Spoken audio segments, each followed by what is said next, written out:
Bonjour la famille, Madesi. Veuillez vous abonner et nous laisser un j'aime, cela signifie beaucoup pour nous. Partagez également cette vidéo avec vos amis et vos proches, et activez les notifications de publication pour ne manquer aucune de nos futures vidéos. Merci d'avance. Asseyez-vous et détendez-vous pendant que nous plongeons dans l'histoire. L'aéroport bourdonnait de voyageurs tirant des valises, serrant des passeports et courant après le temps. Au milieu du chaos, Juliette Nozu se tenait tranquillement près de la porte 12, son manteau surdimensionné, son jean délavé, et son foulard cachant la majeure partie de ses cheveux tressés. Sa valise était vieille mais soigneusement entretenue, et ses yeux, bien que calmes, portaient les décennies de tempête dont elle ne parlait jamais. Elle s'appuya contre le mur près du grand écran numérique, essayant de passer inaperçue. Mais le destin, comme c'est souvent le cas, avait un autre plan.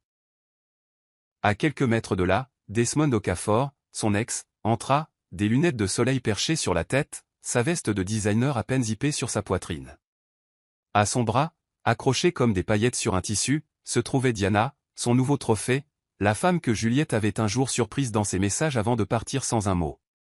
Le rire de Diana était perçant et résonnant. « Chérie, ce n'est pas Juliette ? Oh mon Dieu, regarde-la !» Desmond se tourna, plissant les yeux. « Waouh, porte-t-elle toujours ce manteau ? Je croyais qu'elle l'avait brûlé avec les rêves dont elle se vantait, dit-il avec un petit rire. » Juliette entendit chaque mot. Ses mains restèrent enroulées autour de la poignée de sa valise, immobiles. Diana se pencha plus fort, ne murmurant même pas « Tu veux dire qu'elle essaie de prendre l'avion ? Avec quel argent ?» Ils rirent tous deux comme s'ils étaient des personnages d'une mauvaise télé-réalité, inconscients que celle qu'ils moquaient n'était pas brisée, elle était en train de devenir. Juliette ne leva pas les yeux, elle n'en avait pas besoin. Elle s'était entraînée à absorber le ridicule sans saigner. Mais à l'intérieur, quelque chose bougea. Pas la vengeance, pas la fierté, mais le pouvoir. Le genre de pouvoir tranquille qui ne parle pas lorsqu'on le provoque, mais seulement quand il est temps. Et son heure approchait. Juliette resta figée sur place longtemps après que les rires se furent tus, son regard fixé sur les rangées de chaises lointaines près de la porte, pas sur les gens qui avaient autrefois partagé sa vie. Elle ne se tenait pas juste près de la porte 12, elle affrontait le fantôme de la femme qu'elle avait été. Des années auparavant, Desmond n'avait pas seulement été son petit ami, il était son partenaire d'affaires, son plus grand soutien, ou du moins le croyait-elle. Ils avaient versé chaque pièce, chaque nuit blanche, dans une petite entreprise de voyage appelée Skyline Concierge. Mais quand l'argent commença à affluer et que leur liste de clients s'allongea, Juliette remarqua des incohérences, des retraits inexpliqués, des réunions secrètes, des appels téléphoniques tard le soir avec des voix étouffées. Un soir pluvieux, elle avait trouvé une boucle d'oreille de Diana sur leur canapé. Le silence que Desmond lui offrit lorsqu'elle l'affronta fut plus bruyant que n'importe quelle confession. « Tu imagines des choses ?» lui dit-il platement, zippant sa valise comme si son chagrin d'amour n'était qu'un bruit de fond. À la fin de cette semaine, il avait déménagé et emporté les mots de passe des comptes de l'entreprise avec lui. Les mois qui suivirent l'écrasèrent comme des vagues sans merci. Juliette fut expulsée de leur appartement commun, laissée à dormir dans sa voiture en panne pendant des nuits dont elle ne parlait toujours pas. Des amis choisirent des camps, la plupart le sien, surtout après qu'il l'eut dépeinte comme instable et obsédée. Ce qui piquait le plus n'était pas la trahison, mais la facilité avec laquelle Desmond effaça les années qu'ils avaient construites ensemble. Juliette tenta de chercher justice, mais avec le charme de Desmond et un document de partenariat falsifié qu'elle avait signé sans le savoir, les tribunaux purent faire peu de choses. Peut-être la prochaine fois, ne mélangez pas l'amour et les affaires, avait dit le juge, la renvoyant avec un haussement d'épaule. Juliette apprit que même un chagrin d'amour avait des papiers. Maintenant, le regardant se faufiler dans le terminal en vêtements sur mesure et arrogance murmurée, elle ne ressentait pas d'envie, juste de l'incrédulité face à la façon dont le monde applaudissait encore les hommes qui laissaient descendre derrière eux. Pourtant, elle ne dit rien, car ce qui s'en venait n'aurait pas besoin d'un mot. À l'intérieur du café, l'odeur des grains torréfiés se mêlait au froid stérile de l'aéroport. Juliette prit place près de la fenêtre, sa valise rangée sous ses jambes, une tasse en céramique ébréchée entre les mains. Le café était modeste, avec juste assez de chaleur pour adoucir l'éclairage fluorescent. Un steward passa et s'arrêta net, reconnaissant son visage. Ses yeux s'écarquillèrent, mais Juliette fit un subtil signe de tête négatif. « Pas encore, murmura-t-elle. Pas de nom, pas de titre, juste une femme sirotant son café comme n'importe qui d'autre. De l'autre côté de la fenêtre, elle pouvait voir Desmond et Diana au comptoir d'enregistrement VIP, montrant leur carte d'embarquement avec une énergie suffisante. Diana portait une combinaison cramoisie qui criait pratiquement à l'attention, et Desmond avait son bras enroulé possessivement autour de sa taille, racontant une histoire assez fort pour que les autres entendent à quel point les filles fauchées devaient garder les pieds sur terre. Juliette remua tranquillement son café, son regard fixe. Elle n'était pas en colère, juste observatrice. Leur joie était creuse, bâtie sur la performance. Elle les regarda tandis que Diana prenait un selfie et taguait leur position. On s'envole, les rageux peuvent crever. Juliette ne broncha pas. Elle avait connu le silence trop longtemps pour être ébranlée par le bruit. Juste à ce moment-là, son téléphone vibra. Une alerte codée de son assistante exécutive clignota sur l'écran. Hangar 3 sécurisé. Équipe en attente. Juliette verrouilla calmement son téléphone et termina la dernière gorgée de sa boisson. « Madame, tout est prêt pour le décollage ?» demanda doucement le même steward en s'attardant à proximité. Elle hocha la tête une fois. « Oui, mais pas encore » murmura-t-elle, sa voix douce et inébranlable. Il y avait un temps pour tout. Pour l'instant, c'était toujours leur scène, mais elle savait que l'acte 2 serait le sien. Les pas de Juliette résonnèrent faiblement alors qu'elle sortait du café, le rythme se synchronisant avec des souvenirs qu'elle avait essayé d'enfouir sous des couches de force. Bien avant Desmond et Diana, avant la trahison et les poursuites, il y avait une jeune femme aux yeux écarquillés dans une école d'aviation qui croyait pouvoir toucher le ciel, littéralement. Sa mère, une institutrice à la retraite, avait l'habitude de lui tenir la main et de dire « Juju, un jour tu feras voler non seulement des avions, mais tes propres rêves. » Ce fut sa mère qui contracta un prêt juste pour que Juliette puisse suivre son premier cours de simulation de vol. Son père était décédé quand elle était adolescente, et Juliette portait le poids d'être l'aînée avec une grâce qui dépassait ses années. Mais le monde n'était pas gracieux en retour. Juliette avait excellé académiquement, attirant même l'attention d'un programme de stage européen, jusqu'à ce qu'il lui demande une lettre de parrainage qu'elle ne pouvait pas se permettre. Desmond entra dans sa vie pendant cette tempête. Il semblait être le calme qu'elle n'avait jamais eu, un soutien, ancré dans la réalité. Il lui vendit l'idée que le partenariat était leur clé d'or. Juliette s'y accrocha. Elle s'était autorisée à lui faire entièrement confiance, tellement qu'elle n'avait jamais vu la falaise vers laquelle il la menait. Après la trahison, elle ne perdit pas seulement l'amour, elle perdit confiance en elle. Il y eut des nuits où elle se réveillait en panique, convaincue qu'elle gisait toujours sur le canapé d'un étranger sans avenir vers lequel se réveiller. Tu ne seras jamais plus qu'un rêve échoué. La voix de Desmond résonna autrefois dans sa tête après une dispute particulièrement cruelle, et pendant un temps, elle le crut. Jusqu'à Karl. Jusqu'au hangar. Jusqu'à ce qu'elle apprenne à se reconstruire avec rien d'autre que des jointures écorchées et des nuits blanches. La peur n'avait pas disparu, elle avait juste été maîtrisée. Et maintenant, debout et grande dans un aéroport où il la croyait invisible, cette peur avait enfin appris sa place, derrière elle.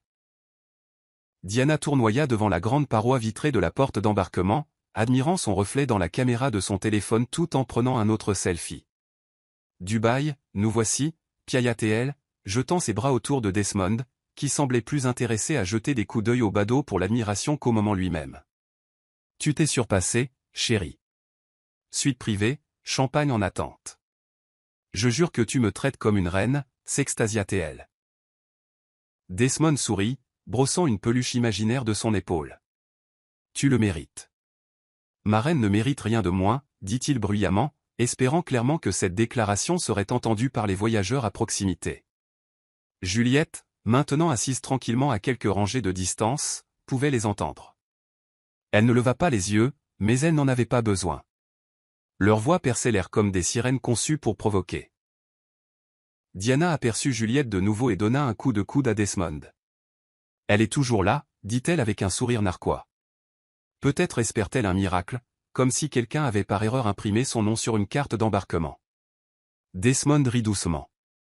Eh bien, les miracles arrivent, mais pas pour des gens comme elle. Il faut acheter son chemin vers le haut, répondit-il. Peut-être que je devrais lui acheter un billet, aller simple en économie, siège du milieu à côté d'un bébé qui pleure, plaisanta Diana, rejetant ses boucles de cheveux dramatiquement. Juliette ne réagit pas.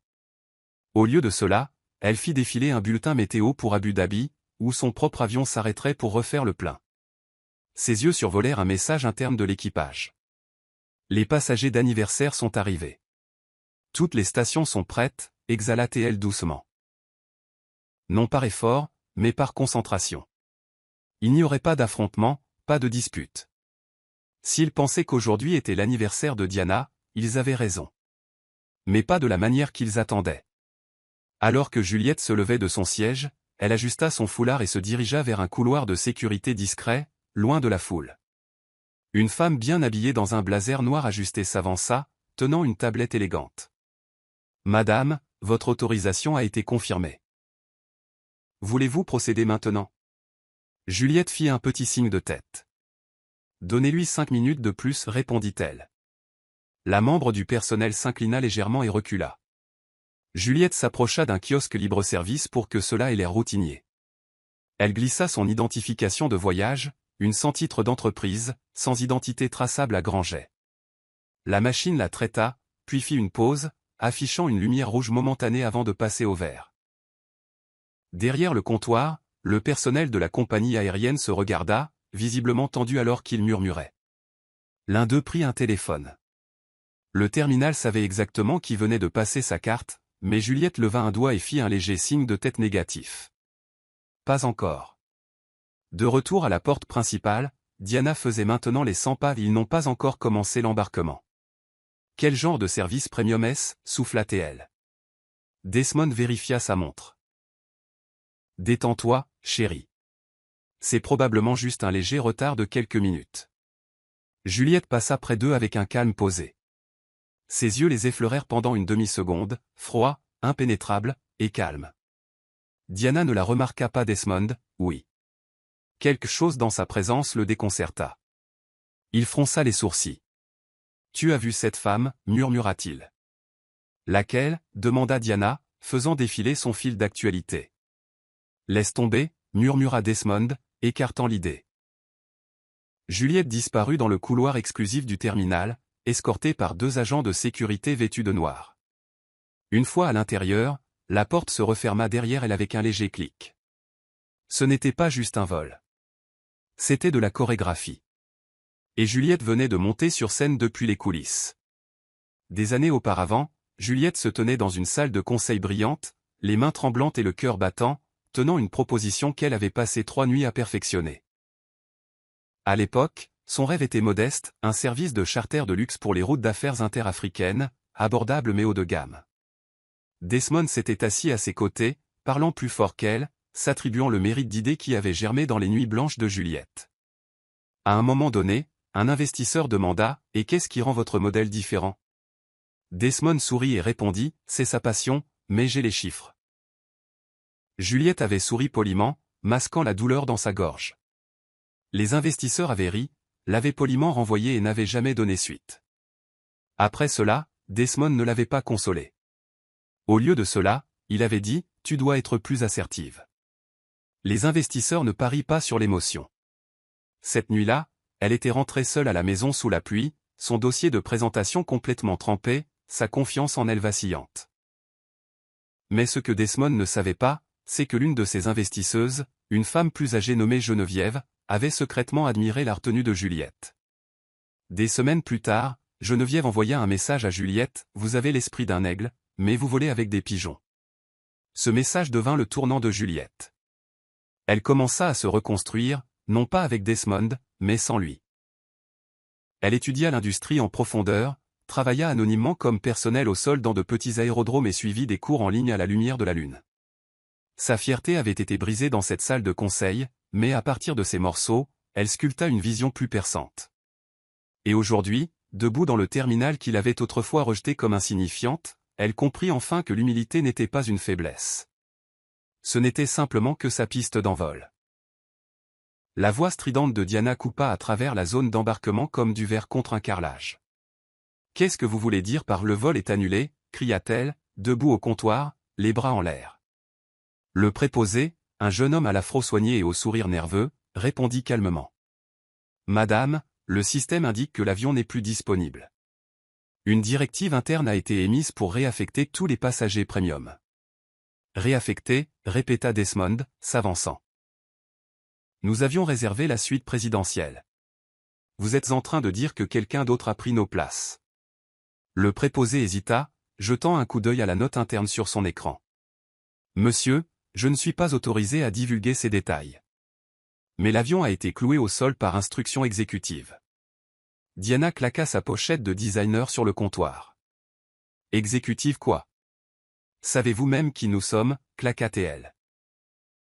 Le salon d'embarquement commença à bourdonner de murmures alors que d'autres passagers remarquaient le remue-ménage. Des téléphones s'élevèrent dans les mains. La voix de Diana monta encore, essayant de préserver l'illusion de contrôle. Savez-vous combien nous avons payé pour ces places? Vous ne pouvez pas juste. Madame, interrompit doucement le préposé, nous avons émis des remboursements complets et des crédits gratuits pour de futurs voyages. Futurs voyages? J'avais besoin d'atterrir à Dubaï ce soir, piailla-t-elle, fusillant Desmond du regard. Règle ça. Desmond fronça les sourcils, sentant maintenant quelque chose d'inhabituel. Il s'approcha du comptoir.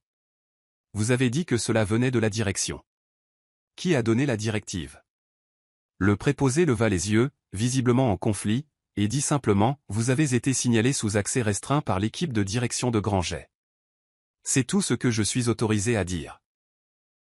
Les lèvres de Diana s'entr'ouvrirent, incrédule. Signalé? Pourquoi? Mais la réponse ne vint jamais.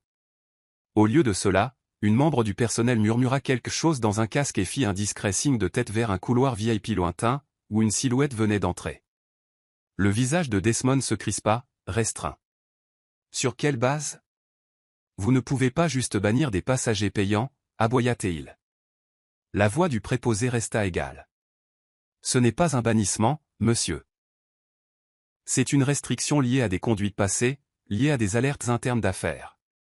Tous les partenaires de Granget sont pleinement autorisés à appliquer des restrictions d'accès basées sur ces paramètres. Quelle conduite? Exigea Diana, pratiquement tremblante. Nous sommes des membres d'élite. J'ai les cartes pour le prouver. La membre du personnel offrit une excuse lèvres serrées et lui tendit une enveloppe brillante avec le sceau Granget embossé en argent. À l'intérieur, une déclaration imprimée avec 3 mots accablants surlignés en rouge, utilisation abusive sur liste noire d'actifs d'entreprise. Desmond pâlit. Il savait exactement ce que cela signifiait. Ce n'était pas un problème aléatoire. C'était personnel. Les téléphones autour d'eux commencèrent à enregistrer. Diana tenta de cacher son visage derrière ses lunettes de soleil tout en marmonnant des jurons sous son souffle. C'est du sabotage, murmura-t-elle à Desmond. Quelqu'un essaie de nous humilier. Les mains de Desmond tremblaient alors qu'il faisait défiler ses courriels. Puis il le vit. Un message non lu provenant d'une adresse juridique étiquetée Granget Holdings. Ligne d'objet, avis d'enquête. Utilisation frauduleuse de fonds de démarrage. On aurait dit que l'oxygène avait quitté le terminal. Elle ne pourrait pas. Elle ne le ferait pas, murmura-t-il. Diana le regarda, confuse. Qui? Desmond ne répondit pas. Au lieu de cela, il se tourna vers le couloir où la porte VIP s'était fermée quelques instants auparavant. Et puis il le dit presque à lui-même. Juliette. Diana cligna des yeux, ses yeux masqués s'écarquillèrent. Juliette qui? Desmond fixa la porte scellée tandis qu'une froide réalisation s'installait dans sa poitrine. La Juliette qui n'avait jamais eu besoin de notre vol pour décoller. À l'intérieur du salon exécutif de Granget, tout sentait l'élégance et la tranquillité polie. Juliette passa devant des murs de verre reflétant une douce lumière dorée, ses talons cliquetant doucement contre le marbre italien. Son foulard était parti maintenant, rangé dans la poche de son manteau. À sa place, sa posture affichait la confiance de quelqu'un qui ne s'excusait plus de devenir plus que ce que les autres imaginaient. Une assistante s'approcha avec un presse-papier et s'inclina légèrement.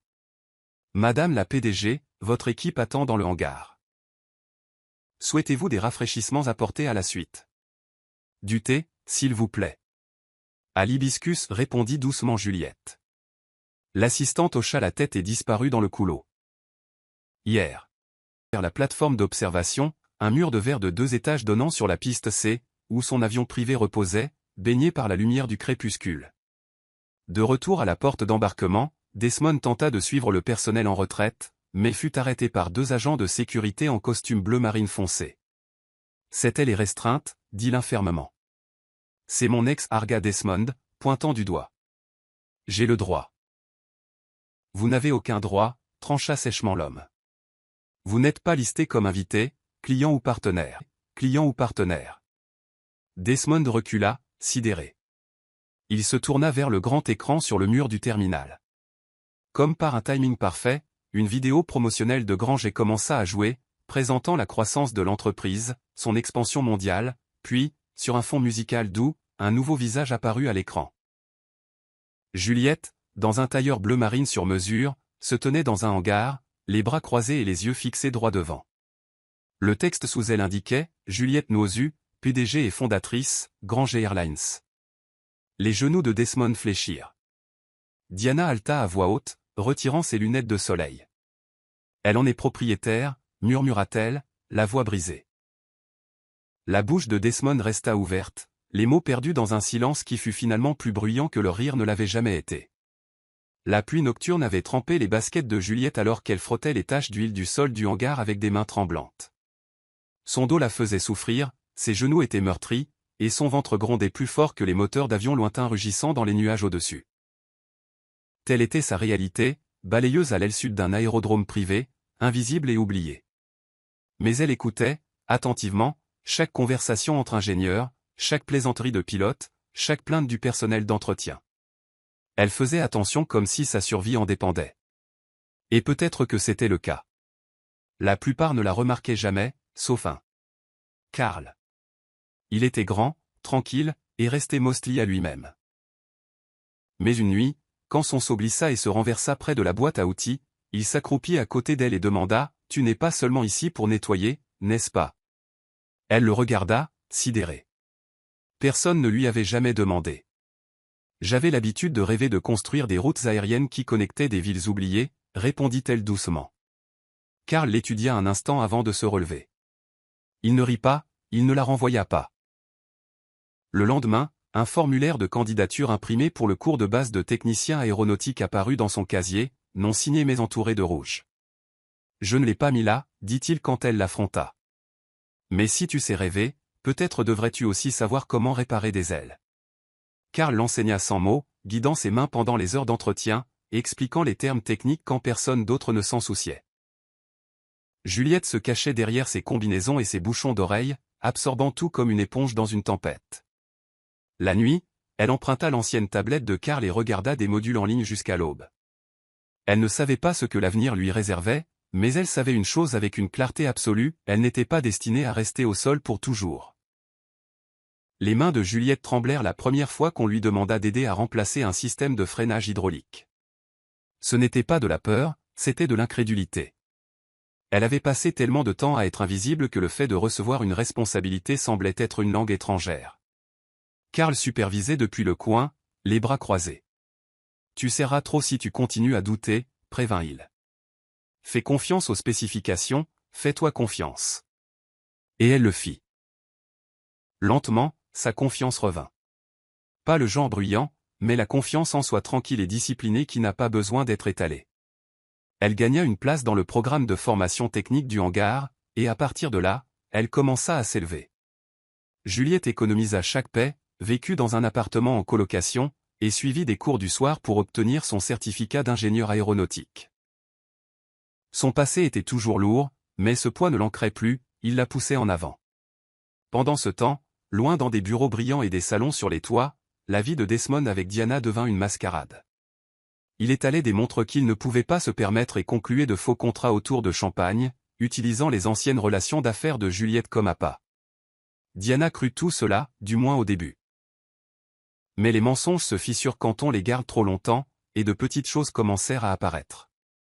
Des factures en souffrance cachées sous le tapis, des transactions refusées dans des boutiques haut de gamme, des murmures sur des investissements empruntés. Juliette, inconsciente de leur effondrement, se concentrait plutôt sur la création de quelque chose de réel. Lors d'une séance de réparation, Karl lui tendit un dossier avec une note griffonnée sur le rabat. « Si tu peux construire des avions, tu peux aussi les piloter. » À l'intérieur, une demande d'admission au programme régional de formation de pilotes. Elle leva les yeux, les larmes aux yeux. Je pensais que je n'étais pas prête, murmura-t-elle. Tu as dépassé le stade de la préparation, répondit Karl. Tu as juste oublié qui tu étais avant qu'il ne te fasse douter. Dans les mois qui suivirent, le monde de Juliette passa des moteurs et du métal aux simulations et aux cartes de vol. Elle équilibra l'écart technique avec les cours de cockpit, dormant à peine, toujours en train de pousser. Karl resta une ombre constante, jamais intrusive mais toujours présent. Il connaissait le traumatisme que Desmond avait laissé derrière, même sans entendre toute l'histoire. Il le voyait dans le tressaillement de Juliette quand quelqu'un élevait la voix, dans son silence pendant les éloges. Un soir, alors qu'ils étaient tous deux assis sur le capot d'un vieil avion en réparation, Karl lui tendit un thermos fumant. « Tu sais, commença-t-il. Je t'ai vu tout reconstruire, sauf ton cœur. » Juliette cligna des yeux, surprise. « Cette partie est trop brisée, dit-elle. Certaines choses ne valent pas la peine d'être recollées. » Karl hocha lentement la tête, son regard stable. « Alors peut-être qu'il ne s'agit pas de colle. Peut-être qu'il s'agit de partir de nouvelles pièces. » Mais Juliette n'était pas prête, pas encore. Pas tant que l'ombre de Desmond résonnait encore dans les coins de son esprit. Pas tant qu'elle doutait que l'amour puisse être autre chose qu'une distraction. Alors elle prit ses distances, poliment, doucement. « Tu mérites quelqu'un d'entier, dit-elle à Karl un après-midi. » Il n'argumenta pas, il ne supplia pas. « Je ne demande pas la perfection, répondit-il. Je demande juste à marcher à tes côtés, même si nous ne volons pas encore. » Juliette sourit, son cœur serré par la gratitude et la peur à parts égales. Pendant ce temps, à des kilomètres de là, Diana faisait défiler leur compte joint et remarqua un retrait de 15 000 $ qu'elle n'avait pas autorisé. Desmond appela-t-elle, la voix perçante. « Qu'est-ce que c'est ?» Sa réponse hésitante fut tout ce dont elle eut besoin pour sentir la première véritable fissure dans leur illusion de diamant. Et tandis que leurs fondations tremblaient, Juliette construisait les siennes, brique par brique prudemment. La salle de conférence sentait légèrement le cèdre poli et l'ambition. Juliette était assise à l'extrémité de la table, ses documents de présentation soigneusement empilés, ses mains posées à plat sur un dossier en cuir noir.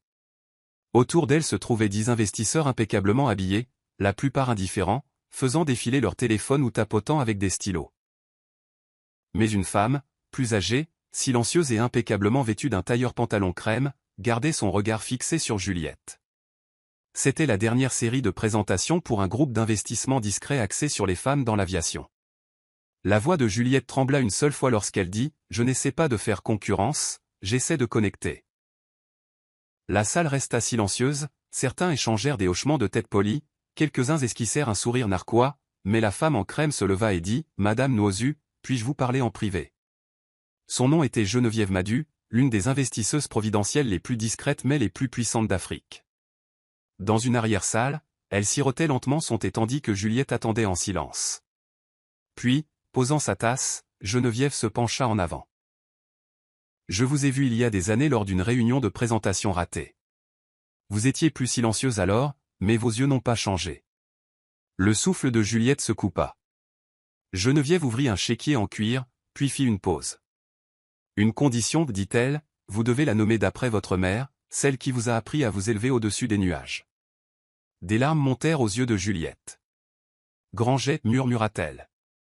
Son surnom pour moi était ma petite grande voleuse. » Geneviève sourit et signa, puis laissa son héritage prendre son envol.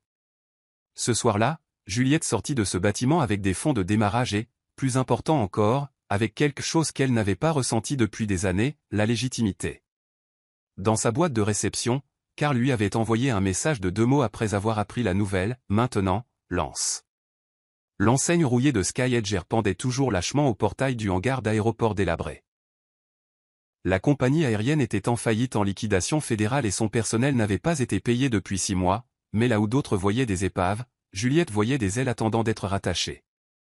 Elle traversa l'installation en silence, ses talons résonnant dans les couloirs en linoléum fissuré, traînant un bloc-notes rempli de plans de restructuration. Les anciens employés se tenaient sceptiquement près de la piste, ingénieurs, agents de billetterie, même nettoyeurs, tous attendant de voir si cette nouvelle cadre féminine n'était pas juste une autre belle parleuse. Juliette rencontra leurs regards un par un. « Je ne propose pas de discours, dit-elle. J'offre une vision et des fiches de paie à temps. Cela lui valut quelques sourires narquois, mais elle ajouta fermement. Et quiconque manque de respect aux femmes de cette équipe ne verra pas un autre matin en uniforme. La salle devint silencieuse. Ils commencèrent à croire. Juliette travailla sans relâche pendant 6 mois, auditant les avions, rénovant les intérieurs, mettant à jour les protocoles de formation. Ses pilotes étaient divers, son personnel multilingue et sa marque indubitable, Grand Jet, construite à partir de rêves cloués au sol. Ce qu'elle ne rendit pas public, cependant, c'est que parmi ces nouvelles recrues se trouvaient des personnes qu'elle reconnaissait de son passé. Un homme avait autrefois ri lorsqu'elle avait apporté du café lors d'une réunion d'ingénierie. Il servait maintenant sous ses ordres en tant que coordinateur logistique. Une autre femme, autrefois amie de Diana qui s'était moquée de la chute de Juliette, travaillait maintenant aux opérations de billetterie, ignorant dont le nom était sur sa fiche de paie. Juliette ne se révéla jamais, pas encore. Elle signait les mémos internes avec seulement ses initiales et laissa le mythe d'une mystérieuse PDG féminine grandir discrètement.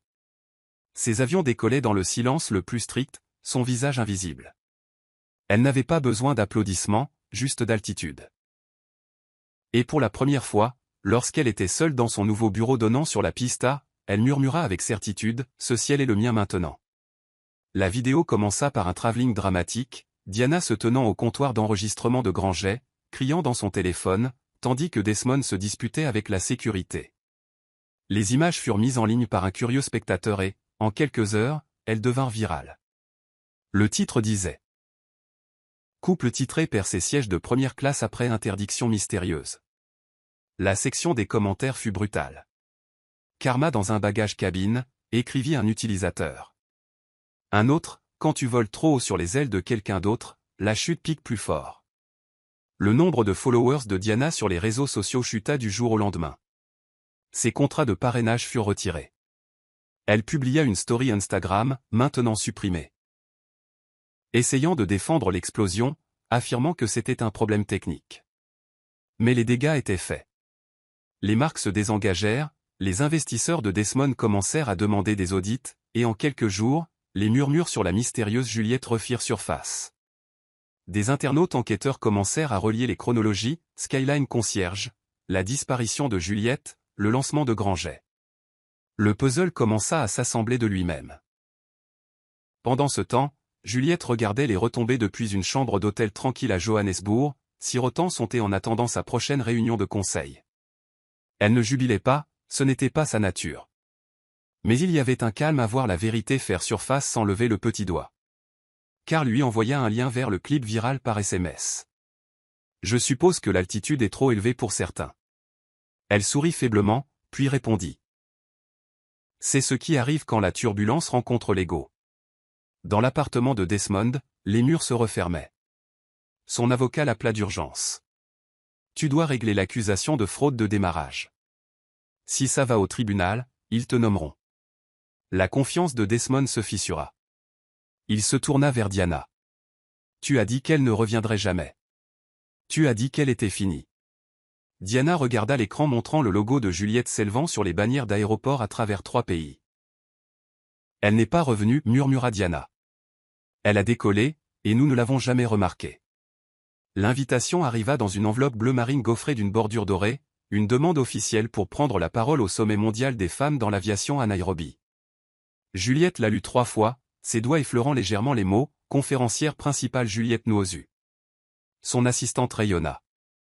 Ils ont dit que votre nom a illuminé le panneau de nomination. Tout le monde est curieux. Mais Juliette hésita. Se tenir derrière une marque se sentait en sécurité. C'était le coup de projecteur qui la terrifiait, la vulnérabilité d'être vue à nouveau, d'avoir son visage reconnu par le même monde qui l'avait autrefois rejeté. Plus tard ce soir-là, elle était assise en face de Karl dans un café sur un toit, l'air frais de la nuit effleurant sa peau tandis qu'elle sirotait un thé chaud au gingembre. Je ne suis pas sûre d'être prête, confessa-t-elle doucement. Karl s'adossa, ses yeux ne la quittant jamais. Tu as construit une flotte. Pourquoi ne pas aussi posséder tes ailes publiquement? Elle baissa les yeux, pliant et dépliant le coin de sa serviette. Parce que je suis toujours hantée par la salle qui a ri de moi. J'ai peur qu'il rie encore plus fort maintenant. La voix de Karl était douce mais certaine. Tu n'as pas survécu pour rester invisible, Juliette. tu es l'exemple que quelqu'un d'autre prie de voir. Elle ne dit rien pendant un long moment. Puis, et s'il se moque encore de moi, Karl sourit doucement. Alors je serai au premier rang en applaudissant pendant qu'ils murmureront. Juliette cligna des yeux, repoussant l'émotion qui menaçait de faire surface. Le lendemain matin, elle rédigea une courte réponse aux organisateurs. Merci. Je parlerai. Elle n'ajouta pas de photo. Elle voulait que ces mots, pas son visage, arrivent les premiers. Diana était assise en tailleur sur le tapis moelleux de son salon, entourée de vieux magazines, d'ordinateurs portables ouverts et de multiples onglets de recherche Internet. Une tension nerveuse pulsait dans sa mâchoire alors qu'elle zoomait sur un article en ligne décoloré intitulé « Jeune espoir de l'aviation trahi par son partenaire d'affaires ». Le nom de la femme, Juliette Nouosu, et la photo floue correspondait à la femme du salon d'aéroport. « Oh mon Dieu !» marmonna-t-elle, les yeux écarquillés. Ses doigts volèrent sur le clavier, plongeant profondément dans les registres d'entreprise, les listes d'actionnaires et les interviews archivées. Chaque lien menait à la même vérité silencieuse, Juliette n'avait jamais disparu. Elle avait seulement changé de direction. Diana se leva brusquement, faisant les 100 pas. Elle possède tout, murmura-t-elle. Elle nous a observés. Elle a planifié ça, la panique monta. Elle se précipita au bureau de Desmond, la voix tremblante. Nous avons un sérieux problème, commença-t-elle. Desmond leva à peine les yeux. Laisse-moi deviner, un abonné t'a lâché. Juliette et Granger, claqua Diana. Elle est la PDG, elle est derrière le rapport de fraude. Elle sait tout. Le sourire narquois de Desmond s'évanouit instantanément. C'est impossible, elle est fauchée. Elle ne l'est plus, coupa Diana. Elle est puissante maintenant, et nous sommes déjà sous son radar. Desmond fixa l'écran de son ordinateur portable, figé. Un nouvel email apparut, avis juridique officiel, Granger Holdings contre Desmond Okafor. Juin, un bref d'enquête complet décrivant les fonds mal utilisés de leur start-up originale. Diana s'effondra sur le canapé. Qu'est-ce qu'on va faire? La voix de Desmond était plate comme la pierre.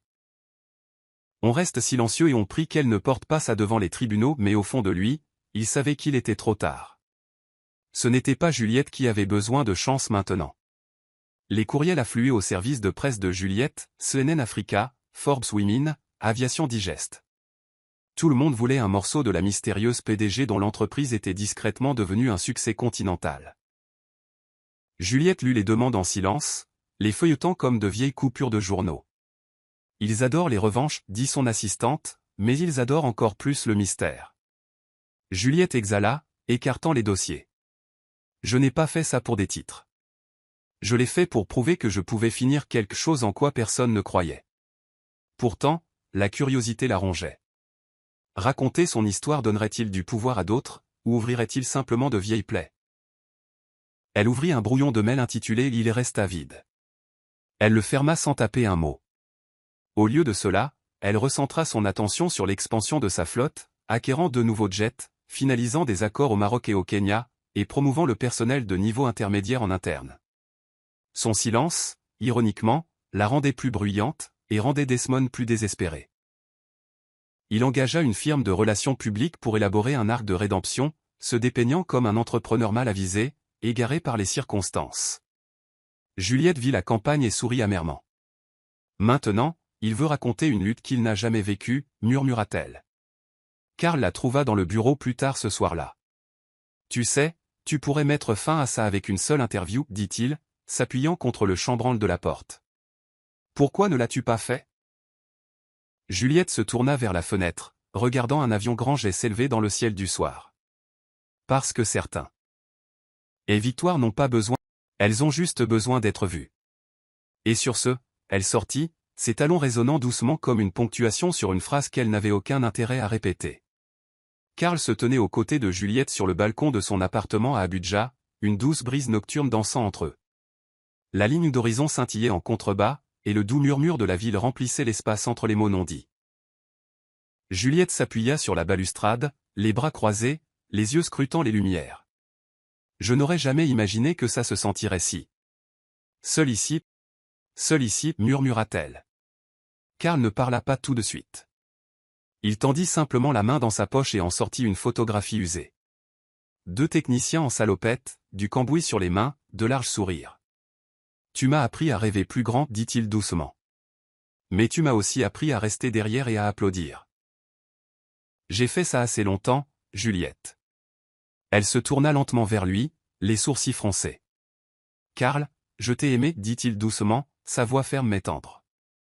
Non pas pour ta brillance, pas pour ton nom, pas même pour ce que tu as construit, mais pour la fille qui posait des questions que personne d'autre n'osait. Pour la femme qui a continué à se montrer même quand son monde s'est effondré. Juliette inspira, stupéfaite par la profondeur de sa vérité. Karl, je ne sais pas comment donner cette partie de moi-même, murmura-t-elle, la voix tremblante. Pas encore, hocha-t-il la tête sans offense. Je ne t'ai pas demandé l'éternité ce soir, juste une chance de continuer à me tenir à tes côtés quand tu seras prête. Le silence tomba sur eux, mais il n'était pas froid. C'était le genre de silence qui promet le retour. Elle tendit la main, effleurant la sienne. Alors ne t'en va pas encore, dit-elle. Et aucun d'eux ne bougea, regardant la nuit s'épaissir, deux cœurs encore en train de guérir, mais marchant maintenant ensemble. La publicité débuta par un lent travelling sur un tarmac au lever du soleil, un avion grand jet scintillant sous une lumière dorée. Une voix douce narrait, construit à partir de la brisure, pilotée par la foi. Puis Juliette apparut à l'écran, non pas un mannequin, non pas une silhouette, mais elle. Posée, puissante, vêtue d'un tailleur vert émeraude profond et regardant droit dans la caméra. À chaque femme à qui l'on a dit de s'asseoir, je dis ceci, prenez les commandes. Ce fut la première grande campagne publique de grand jet avec Juliette comme visage, et en quelques heures, elle devint tendance sur toutes les plateformes. Les médias internationaux s'en emparèrent. De jeunes filles commencèrent à taguer l'entreprise avec les histoires de leurs propres aspirations. Et en coulisses, les demandes d'affaires augmentèrent. Le monde ne demandait plus qui était la PDG de Grand Jet. Il l'écoutait parler. Desmond regarda la publicité depuis sa chambre d'hôtel, la mâchoire serrée. Son téléphone bourdonna sans cesse, banques, investisseurs, médias, tous se distançant. Ils avaient essayé de contrôler le récit, mais Juliette avait réécrit tout le livre. Dans un geste désespéré, il envoya un court message texte. « Peut-on parler ?» Juliette le lut des heures plus tard sur la banquette arrière de sa voiture de fonction, ses doigts figés au-dessus de l'écran. Son assistante jeta un coup d'œil par-dessus son épaule. « Vous ne lui devez pas un mot. » Juliette hocha lentement la tête, « Je sais. Mais parfois le silence n'est pas une force. Parfois, il est confondu avec la peur. » Cette nuit-là, elle rédigea une seule réponse, non pas en privé. Parlez là où le mal a été fait. Puis elle éteignit son téléphone. Elle ne cherchait pas vengeance. Elle fixait les conditions, et cette fois, c'était elle qui tenait le micro. Diana fixa les boîtes vides de son appartement, ses mains manucurées tremblant alors qu'elle tendait la main vers le dernier avis d'expulsion collé à sa porte. Ses abonnés avaient disparu, les contrats d'endossement annulés, et le mode de vie somptueux qu'elle avait étalé en ligne était maintenant réduit à de faux sacs de marqués à des souvenirs. Elle essaya d'appeler Desmond, mais il ne répondit pas. Seule et acculée, elle fit quelque chose qu'elle avait juré de ne jamais faire.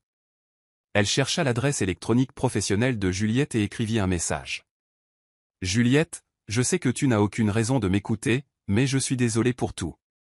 Je ne savais pas qui tu étais. Je ne savais pas ce que nous avions détruit.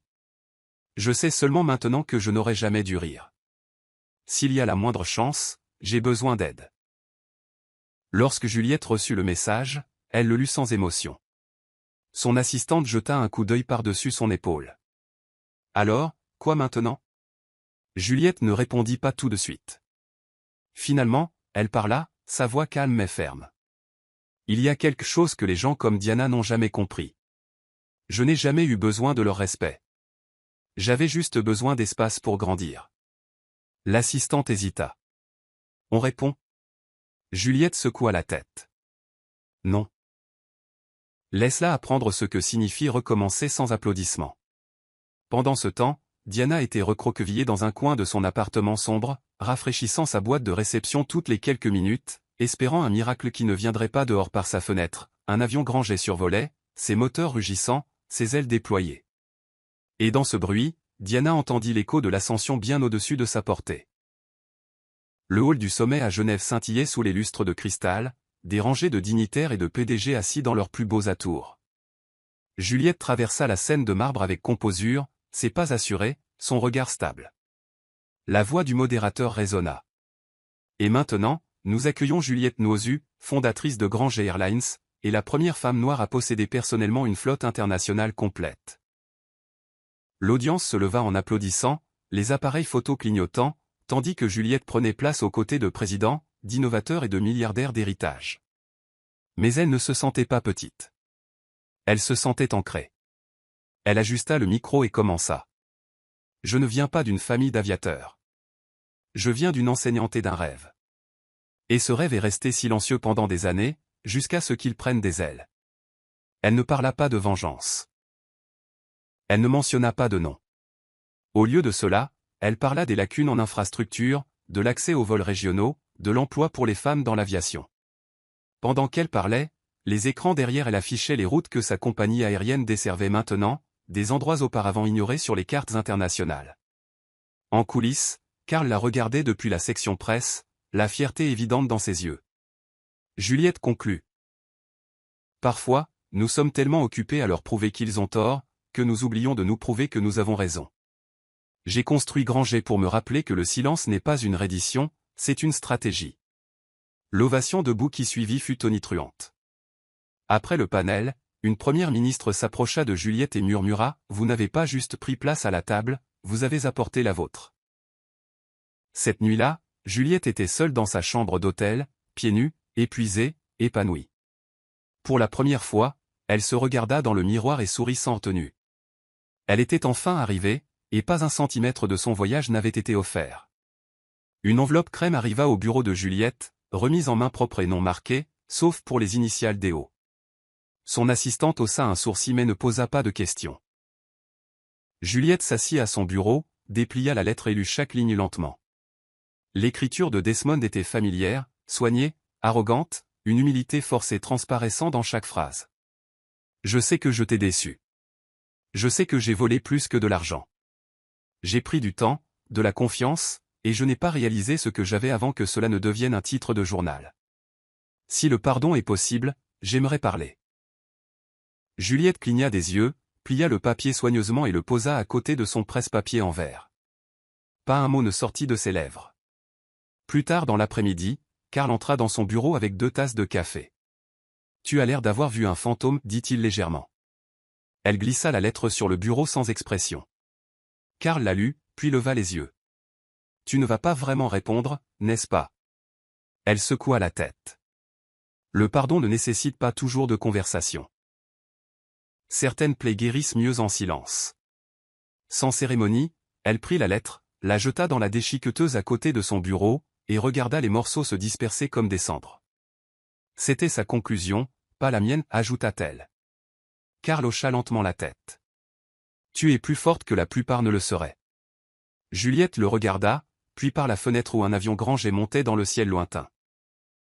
Je ne suis pas arrivée aussi loin pour faire demi-tour, dit-elle simplement. Et juste comme ça, le chapitre de Desmond, ses excuses, ses regrets, sa culpabilité, fut clos. Juliette se tenait à l'entrée du vieil hangar, celui où son voyage avait véritablement commencé. Les murs étaient toujours tapissés d'étagères métalliques vieillissantes, et l'air portait l'odeur de l'huile, de la sueur et de la persévérance. Elle était là en tant qu'oratrice invitée pour une nouvelle cohorte de stagiaires en aviation. Vêtue d'une simple blouse blanche et d'un pantalon bleu marine, elle fit face au groupe avide de jeunes aux yeux écarquillés, la plupart trop jeunes pour connaître son histoire mais attirés par son nom. Il y a des années, commença-t-elle, j'ai nettoyé ces sols, j'ai réparé des pièces qu'on ne pouvait pas encore nommer, et j'ai pleuré dans des coins où personne ne m'entendrait. Mais je suis restée. Pas parce que j'étais forte, mais parce que je refusais de laisser le monde nommer ma valeur. Une fille au premier rang leva la main. Quelle est la seule chose que vous diriez à votre moi plus jeune? Juliette marqua une pause, sourit doucement et répondit, ne vous rétrécissez pas simplement parce que la pièce est bruyante. L'audience resta immobile, absorbant chaque mot. Elle remit à chaque stagiaire un carnet signé avec un petit emblème doré qui disait « Continuez de grimper ». Alors que la session se terminait, un membre du personnel tendit discrètement à Juliette une boîte à outils de stockage, son ancienne, oubliée pendant des années mais conservée. À l'intérieur, glissé entre des tournevis usés, se trouvait un papier plié avec son écriture d'adolescente. Un jour, je piloterai mon propre avion. Elle rit doucement, les yeux embués. Tenant cette note, Juliette se murmura, « Tu l'as fait, et tu as volé plus loin que personne ne s'y attendait. » Elle quitta le hangar non pas en tant que visiteuse, mais en tant qu'héritage qu'elle avait autrefois imaginé. Diana ajusta son blazer pour la 3e fois, le tissu ne s'accrochant plus comme la richesse, mais comme le désespoir. Son maquillage autrefois éclatant était estompé, ses lèvres pressées dans un sourire exercé tandis qu'elle s'approchait du centre de recrutement Granger. La réceptionniste leva les yeux de son écran et cligna des yeux. « Bonjour. Avez-vous un rendez-vous ? » « J'ai soumis ma candidature la semaine dernière, » répondit Diana, la voix plus douce que d'habitude. Elle tendit un CV froissé, ses mains parfaitement manucurées tremblant légèrement. La réceptionniste le prit, scanna le nom et dit poliment, « Vous serez appelé si vous êtes sélectionné pour l'étape suivante. » Diana hésita. « Pourrais-je au moins parler à quelqu'un des ressources humaines ? J'avais l'habitude d'être. » « Eh bien, j'ai de l'expérience en relations publiques et en voyage d'affaires. » Il n'y avait aucune malice dans les yeux de la réceptionniste, seulement la neutralité calme de quelqu'un qui comprenait les systèmes, et la miséricorde n'en faisait pas partie. Depuis le bureau en mezzanine au-dessus, Juliette se tenait derrière un panneau de verre teinté, observant silencieusement l'échange en contrebas. Karl entra à côté d'elle, tenant une tablette. « C'est elle, n'est-ce pas ? » demanda-t-il doucement. Juliette ne répondit pas immédiatement. Elle observa simplement la femme autrefois bruyante ramasser silencieusement son sac et sortir, les épaules plus basses qu'auparavant. « Dois-je informer la sécurité ? » demanda Karl. Juliette secoua la tête. « Pas besoin. Ce n'est pas le genre de justice en laquelle je crois. » Karl jeta un regard de côté. « Vous avez pitié d'elle ? » « Pas pitié, » répondit Juliette. « Je sais juste ce que ça fait d'entrer dans une pièce et de prier pour que quelqu'un vous voie différemment de votre passé. » Karl hocha la tête mais ne parla pas plus. Ils restèrent tous deux là un moment de plus, le silence non pas de pitié, mais de conclusion. Diana sortit du bâtiment et s'arrêta sur le trottoir, levant les yeux vers le logo de Granger sur la façade. Elle savait maintenant que certaines portes ne se fermaient pas par cruauté, elles se fermaient parce qu'on avait un jour ri de la personne qui tenait la clé. La salle de conférence était élégante, discrète et vide, à l'exception d'une carafe d'eau et de 2 verres soigneusement placés au centre de la table. Desmond arriva le premier, sa tenue autrefois flamboyante remplacée par des tons sobres et une agitation nerveuse. Juliette entra quelques instants plus tard, sans entourage, sans annonce. Elle referma la porte derrière elle et s'assit en face de lui. Desmond ouvrit la bouche, mais elle leva la main. Avant de parler, comprenez que ce n'est pas une réunion, c'est de la clarté. Il baissa les yeux et hocha la tête. Je n'ai pas demandé cela pour vous reconquérir, dit-il lentement. J'avais juste besoin que vous sachiez que je comprends enfin ce que j'ai perdu. Juliette croisa les mains. Tu ne m'as pas perdu, Desmond. Tu m'as donné un moyen. Pour les applaudissements, pour l'accès, pour la commodité. Et je ne suis plus en colère. J'ai juste fini de porter le fardeau de qui tu étais. Il hocha la tête, la honte le blessant plus profondément que prévu. Je vois ça maintenant. J'avais peur de ta vision. Ça me faisait me sentir petit. Elle exhala. J'avais l'habitude de penser que l'amour signifiait rester silencieuse pour que quelqu'un d'autre puisse se sentir grand. Maintenant, je sais mieux. Il esquissa un léger sourire. Vous avez construit quelque chose d'incroyable. Juliette se leva, attrapant son sac. Oui. Et je l'ai construit sans amertume, sans raccourci, et certainement sans toi. Tandis qu'elle se dirigeait vers la porte, elle fit une pause, se retournant brièvement. Merci, Desmond. Il leva les yeux, confus. Pourquoi ? D'être parti. Si tu n'étais pas parti, je n'aurais peut-être jamais découvert à quelle hauteur je pouvais voler. Et sur ce, elle quitta la pièce. Il resta assis, entouré de silence et de l'écho d'une porte qui ne s'ouvrirait plus. Le salon exécutif de Granger scintillait sous un éclairage doux, l'air rempli de l'odeur de cèdre poli et d'une élégance tranquille. Juliette et Karl étaient assis dans un coin salon, loin du flux des passagers VIP. Une théière de thé à l'hibiscus fumait entre eux. Tu as été silencieuse, observa Karl, lui servant une tasse. Juliette sourit faiblement. J'avais beaucoup à dire et personne à qui le dire pendant des années. Il se pencha légèrement en avant. Tu m'as maintenant. Tu m'as toujours eu. Elle le regarda, son regard plus doux qu'il ne l'avait jamais été. J'avais peur si je laissais quelqu'un entrer à nouveau, je me perdrais moi-même. Karl tendit la main par-dessus la table, ses doigts effleurant doucement les siens. Alors ne nous perdons pas l'un l'autre. Construisons quelque chose, côte à côte. Juliette regarda à travers les parois vitrées du salon, où son jet était préparé pour un sommet diplomatique. J'ai passé tellement de temps à construire des ailes, j'ai oublié ce que ça fait d'atterrir avec quelqu'un. Karl ricana. On n'est pas obligé d'atterrir. On a juste besoin d'apprendre à voler ensemble. Elle rit doucement, le son plus léger qu'il ne l'avait été depuis des années. Tu savais toujours quoi dire, même quand je ne voulais pas l'entendre. Karl leva sa tasse, à la loyauté non dite. Elle frappa la sienne contre la sienne, à de tranquilles débuts. Une voix appela doucement depuis le haut-parleur du terminal, annonçant son embarquement. Juliette se leva, mais ne se pressa pas. Pour la première fois depuis longtemps, elle ne fuyait ni ne courait vers rien. Elle marchait simplement vers l'avant, avec quelqu'un qui la suivait enfin à ses côtés. Le tarmac chatoyait sous le soleil matinal, projetant de longues ombres sur la piste, où l'avion privé de Juliette se tenait en attente, sa coque fraîchement repeinte en bleu nuit, avec un nouvel emblème juste en dessous du cockpit. Juliette Nozu Aviation Group. L'équipage se tenait en formation impeccable, attendant son arrivée. Juliette sortit d'un élégant SUV noir, vêtu d'un tailleur pantalon ivoire impeccable, ses cheveux relevés en un chignon royal. Alors qu'elle s'approchait, un steward familier des années précédentes la salua d'un subtil signe de tête. « Bienvenue, madame. Votre jet est entièrement autorisé pour Lagos, avec autorisation pour Casablanca après. » Elle rendit le signe de tête. La liste des invités est-elle finalisée? Oui, répondit-il, et la plaque d'identité de l'avion a été installée comme demandé. Juliette marqua une pause, puis se dirigea vers les marches. Sur le côté du jet, en lettres d'argent audacieuses, figurait le nom « Ede Legacy ». C'était le nom de sa mère, sa promesse, et maintenant son empreinte dans le ciel.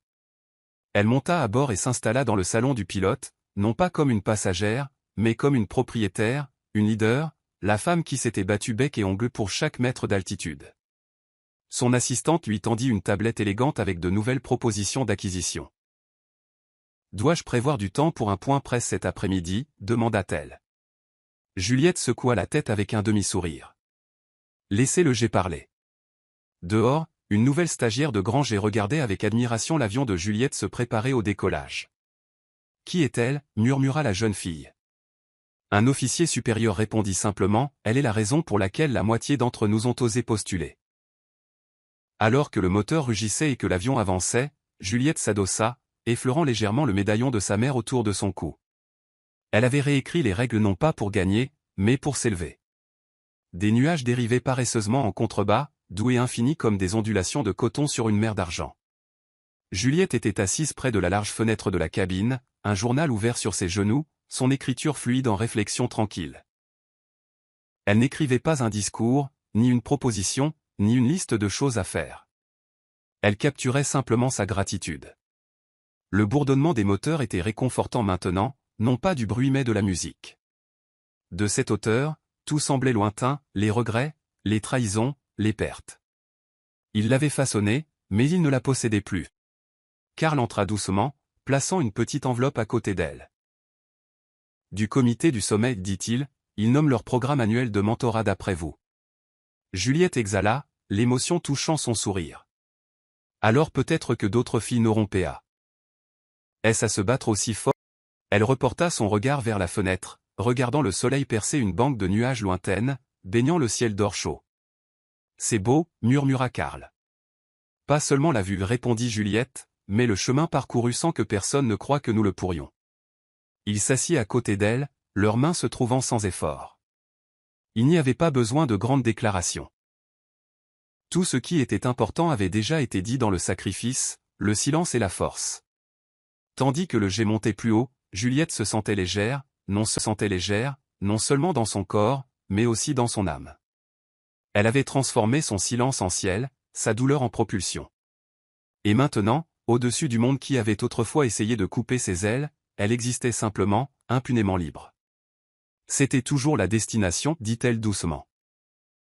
Et sur ce, elle referma son journal, posa sa tête contre la vitre, et laissa la pelle porter le reste du chemin. Voici le verset biblique pour l'histoire, Ésaïe 40, verset 31, « Mais ceux qui espèrent en l'Éternel renouvelleront leur force. Ils prendront leur envol comme des aigles, ils courront sans se fatiguer, ils marcheront sans défaillir. » Ce verset reflète le parcours de Juliette, patiente, résiliente, et portée par une force invisible. Elle ne s'est pas précipitée pour faire ses preuves. Elle a fait confiance au processus, a enduré l'adversité, et avec le temps, s'est envolée au-dessus de toutes les voix qui ont essayé de la clouer au sol. Morale de l'histoire. Votre silence ne signifie pas faiblesse, et votre chute ne signifie pas échec. Lorsque vous êtes sous-estimé, négligé ou même moqué, utilisez cela non pas comme une raison de riposter, mais comme une raison de reconstruire. La croissance n'a pas besoin d'applaudissements, et la guérison n'a pas besoin de validation. Le monde peut essayer de vous définir par votre passé, mais lorsque vous vous levez avec détermination, vous vous redéfinissez vous-même. L'histoire de Juliette nous apprend que la vraie force est tranquille, stable, et née dans les moments que personne ne voit. Et quand votre heure arrive, ne criez pas voler simplement. C'est la fin de l'histoire. Qu'avez-vous appris de cette histoire? Laissez vos réflexions dans la section commentaires. Laissez un j'aime, et n'oubliez pas de vous abonner et d'activer les notifications de publication afin d'être informé lorsque nous publierons nos prochaines vidéos. Partagez également cette vidéo à quelqu'un qui pourrait être intéressé. Merci beaucoup d'avoir regardé.